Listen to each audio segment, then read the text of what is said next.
নমস্কার, আজকে আবার একটা লাঞ্চের থালি নিয়ে এসে পড়লাম।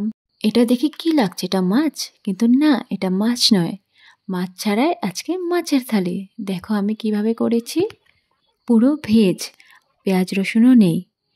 এটা হলো পনির। পনিরটাকে দেখো আমি প্রথমে এইভাবে কেটে নিয়েছি। এখন নুন, হলুদ, লঙ্কা গুঁড়ো আর সর্ষের তেল দিয়ে পনিরটাকে ভালো করে মেখে রেখে দেব। তারপর মেখে রাখা পনিরটাকে একদম লাল লাল করে ভেজে নেব, যাতে ভেঙে না যায়।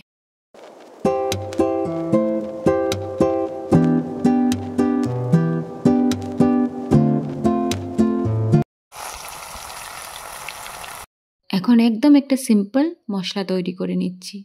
কিছু নারকেল কোড়া, কাঁচা লঙ্কা আর গোটা গরম মশলা পেস্ট করে ওর মধ্যে অল্প লঙ্কা গুঁড়ো দিয়ে নিলাম, আর একটা টমেটো এইভাবে লম্বা লম্বা করে কেটে নিলাম।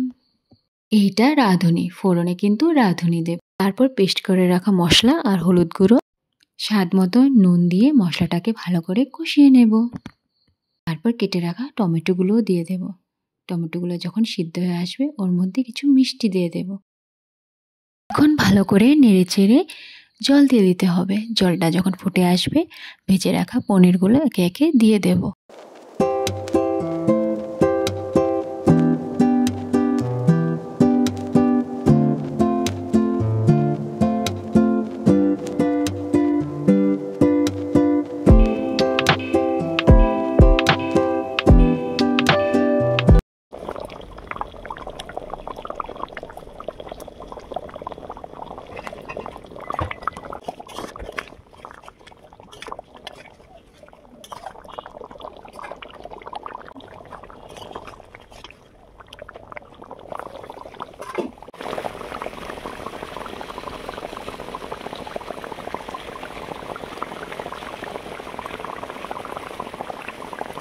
তারপর ধনেপাতা দিয়ে নামিয়ে নিলে রেডি টেস্টি টেস্টি মাছ ছাড়া মাছের তরকারি।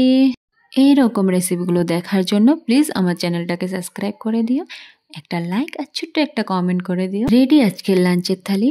লাঞ্চে আছে ডাল, আলু ভাজা, ফুলকপি আলু মটরশুঁটি দিয়ে তরকারি, আর আমার স্পেশাল দেখতে মাছ কিন্তু পনির, আর শেষ পাতে খাওয়ার জন্য অল্প টমেটো টক। ধন্যবাদ সবাইকে আমার পুরো ভিডিওটা দেখার জন্য।